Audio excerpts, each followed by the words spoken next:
بات کو ضرور ذہن میں رکھیں کہ لوگوں کو نا امید ہونے سے بچایا جائے۔ ایسی باتیں معاشرے میں نہ پھیلائی جائیں جو نا امیدی کا سبب بنے۔ لوگوں کو امید بھی دلائی جائے، ان کی توجہ رب رسول کی جانب بھی کی جائے۔ انہیں یہ بھی بتایا جائے کہ تم نہ اپنی مرضی سے پیدا ہوئے، نہ تم نے اپنی مرضی سے اپنے آپ کو بڑا کیا، نہ اپنی مرضی سے تمہارے پاس صحت تھی۔ تو جس رب کریم نے پہلے نوازا تھا وہ اب بھی نوازے گا۔ لوگوں کی امیدوں کو نہ توڑا جائے، مایوسیاں نہ پھیلائی جائیں، پریشانیوں کو مزید نہ بڑھایا جائے۔ اچھی امید، اچھی خبر، اچھا پیغام، آپ احتیاطی تدابیر ضرور بتلائیں، اور لوگوں سے بھی یہ اپیل ہے کہ وہ خوب احتیاط کا مظاہرہ کریں، لیکن یہ بات یاد رکھیں کہ کہیں مایوسی نہ پھیلائیں، کہیں خوف میں مبتلا نہ کریں، لوگوں کے اعصاب پر سواری نہ کریں، کسی جگہ کا بھی کوئی ایسا ماحول نہ بنائیں کہ جس سے یوں محسوس ہو کہ انسان کرب میں آ گیا، وہ ڈگمگانے لگا ہے، اس کی سوچیں لڑکھڑانے لگی ہیں۔ اللہ کے رسول صلی اللہ تعالی علیہ وسلم ہمیشہ امید دلاتے تھے۔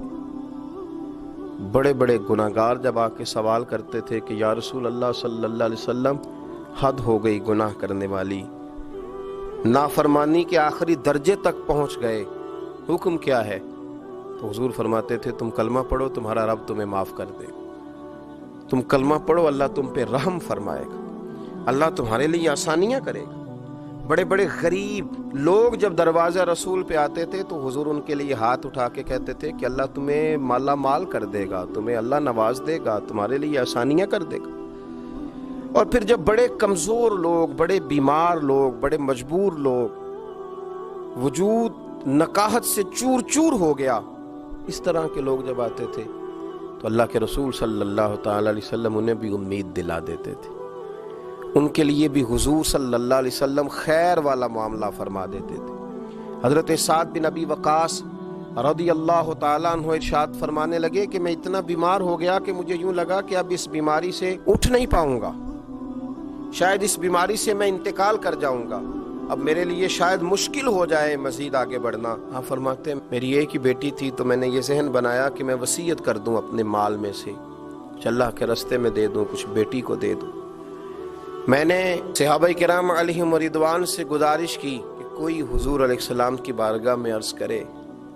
کہ آپ کا غلام تکلیف میں ہے، اگر نظر کرم ہو جائے، اگر رحمت کی نظر ہو جائے، چر ہویا مینو ترلے لیندیاں کدی موڑ میرے ول واگاں،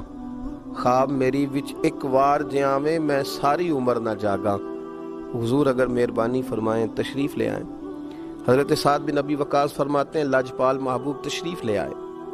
کرم نوازی فرمائی، تو حضور کو دیکھا میں کئی دنوں کا بیمار تھا تو میری آنکھیں برس پڑی، میں رو پڑا، میں نے عرض کی یا رسول اللہ صلی اللہ تعالی علیہ وسلم شاید اس بیماری سے اٹھ نہ سکوں، ایک ہی بیٹی ہے، میرا ارادہ ہے کہ میں اپنا بہت سارا مال اللہ کے راستے میں خیرات کر دوں۔ تو حضور علیہ السلام نے نا مجھے وصیت کے بارے میں بہت ساری باتیں ارشاد فرمائیں، لیکن قربان جاؤں میں اٹھ کے کھڑا نہیں ہو پاتا تھا، میری ٹانگیں کانپتی تھیں،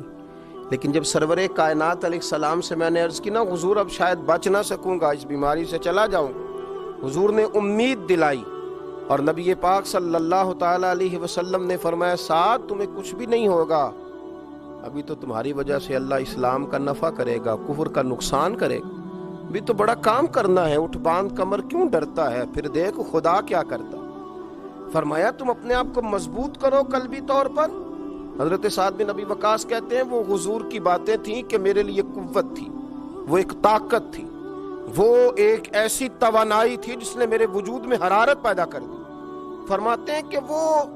بہت ساری دوائیاں جو کام نہ کر سکیں وہ کریم محبوب کے چند جملے کر گئے۔ حضرت سعد بن ابی وقاص کہتے ہیں حضور تو تشریف لے گئے،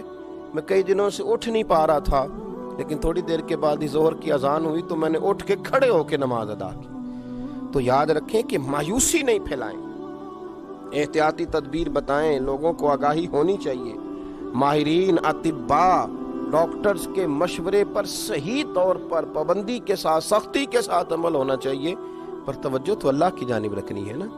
ہمیں امیدیں تو رب سے وابستہ کرنی ہے نا، اہل ایمان کا شیوا تو یہی ہے۔ اللہ تعالیٰ سمجھنے کی توفیق عطا فرمائے۔